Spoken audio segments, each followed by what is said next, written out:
Welcome to the Lowenstein Sandler podcast series, the Women's Initiative Network, Real Talk. I'm Rachel Dickovics, Counsel in Lowenstein's White Collar Defense Practice Group and a member of the Women's Initiative Network at Lowenstein Sandler. Before we begin, please take a moment to subscribe to our podcast series at lowenstein.com/podcast or find us on iTunes, Spotify, Pandora, or SoundCloud. Now let's take a listen. Welcome to the Women's Initiative Network, Real Talk. I'm your host, Megan Monson, partner in Lowenstein Sandler's Executive Compensation, Employment, and Benefits Practice Group.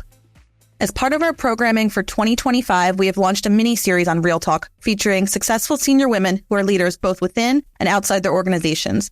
On today's episode of Real Talk, we are extremely fortunate to be joined by Robin Goldfischer, currently Senior Vice President and General Counsel at Valley Health System. We've asked Robin to join us today to share some insight into her career path and to share her wisdom with our listeners. Robin, thank you again for joining us. My pleasure. As a reminder, these are Robin's personal views and are not attributable to any organization. So let's jump right in. Starting at the beginning, Robin, can you tell us a bit about your career story, including your decision to become a lawyer? Sure. Well, from the beginning, I entered college in the late 70s as an education major because I loved children and thought I would enjoy teaching. After my first student teaching experience, I was told I had too much energy and made the students hyper. And I thought long and hard about this feedback and decided to transfer to the business school, and I graduated with the BS in Business Administration. In my junior year in college, my father, who had taken a great interest in his 4 daughters' education, suggested that my proclivity to argument would militate in favor of my going to law school. So I mulled over the suggestion for a while and decided that a legal education could benefit me in business, and I applied to law school, never thinking I would become a practicing attorney. So my favorite course in law school was health law. You see, my father was a physician, and he had been chief of cardiology and chief of medicine at a local hospital for many years, and he was always bringing home the issues and telling me what was going on. And so it intrigued me. And when I took this course in law school, I was hooked and knew that's what I wanted to do with my career. So I graduated law school, and I clerked for the Honorable Sylvia Pressler in the appellate division, and then went on first to Brock Eichler and then to McCarter, practicing in their health law departments. I always knew in my heart that I would want to go in-house one day to a hospital because I love all the issues related to health and hospital law. So at some point, I wrote a letter to the CEO of 2 local hospitals asking if they'd ever considered having in-house counsel, and both brought me in for an interview. And one offered me a job, and the rest is history. I've been at Valley over 27 years. And, Robin, I love that you took the initiative to write the letter to the CEO because that's something, I feel like a lot of people may not have the gall to do. And look how it's, your career trajectory just stems from that. Like it kind of shows, take a chance on yourself, then there's nothing you have to lose. That's exactly right. And at the time, I had set up corporate compliance programs at 2 hospitals in New Jersey. And that was my selling point. I know how to do this. You need it. I don't think you have it. Hire me. Yeah. And it worked. I love that. And, as you look back, is there anything that you say, aha, I wish I really knew that in the early stages of my career? I guess looking back, I wish I had understood that it's okay not to have all the answers. Just be upfront and say, I don't know the answer to that. Let me look into it and get back to you. Because learning is a continuous process. And even today, 27 years I've been at Valley and over 40 years practicing law, there are still things that I need to look up and learn every day. Because the health law practice in my position encompasses not only health law issues, I do property, I do litigation, environmental work, benefits work. It runs the gamut. It's a general practice for a particular client. Yeah, and I think that's a really good point you make because it is a skill to recognize what you don't know and having the confidence to say, I'll get back to you. Knowing how to find the answer is sometimes half the battle. Absolutely. You touched on this a little bit in terms of your father's career path, trudging you in the direction of health law coupled with your experience in taking the health law course. And so it's, very clear that events and people in our lives can be very impactful on our career journey. In addition to that, are there major influences in your life, either people or experiences, that have been particularly impactful for you as you've gone throughout your career?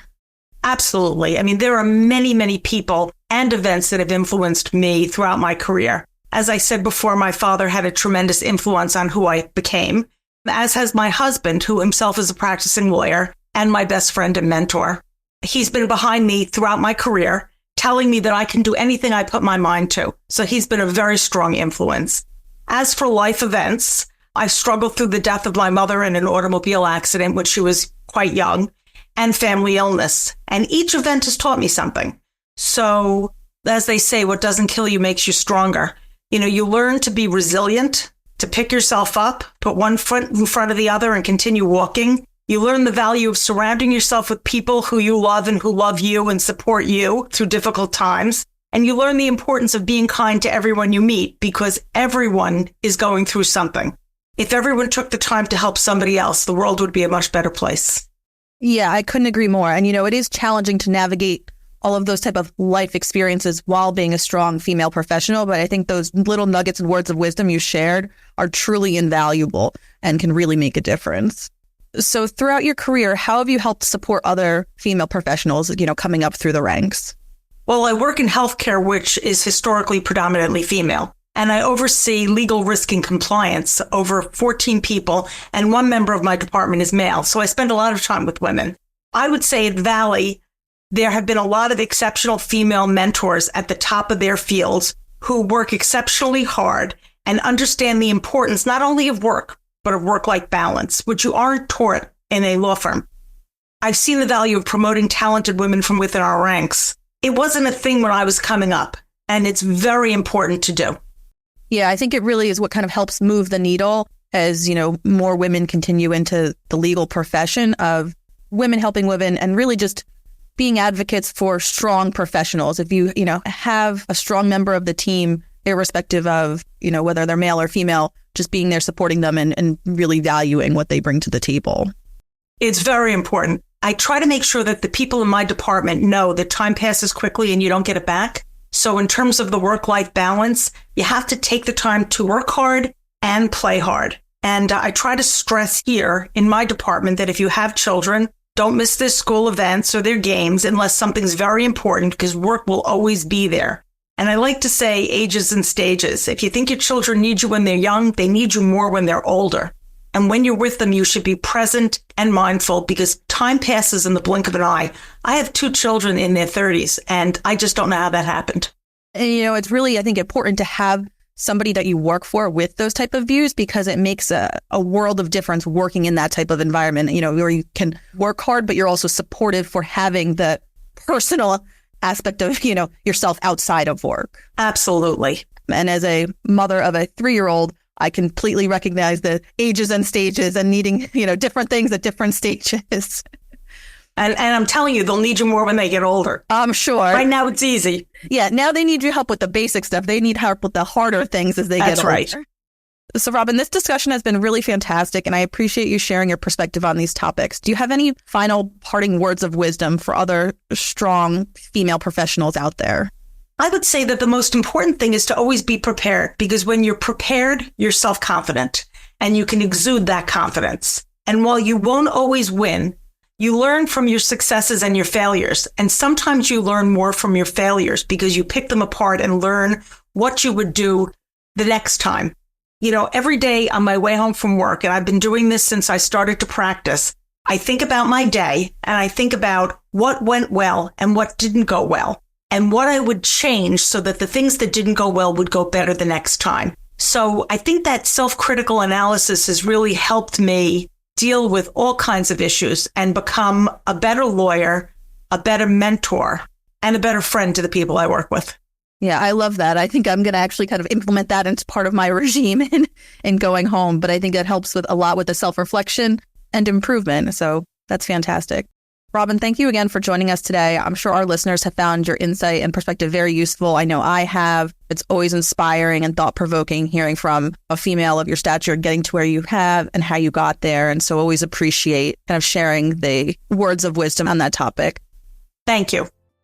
Thanks again for joining us for another episode of the Women's Initiative Real Talk. We'll see you next time.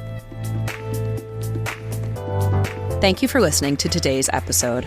Please subscribe to our podcast series at lowenstein.com/podcasts or find us on iTunes, Spotify, Pandora, or SoundCloud.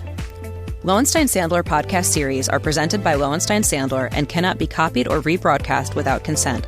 The information provided is intended for a general audience. It is not legal advice or substitute for the advice of counsel. Prior results do not guarantee a similar outcome. The content reflects the personal views and opinions of the participants. No attorney-client relationship is being created by this podcast, and all rights are reserved.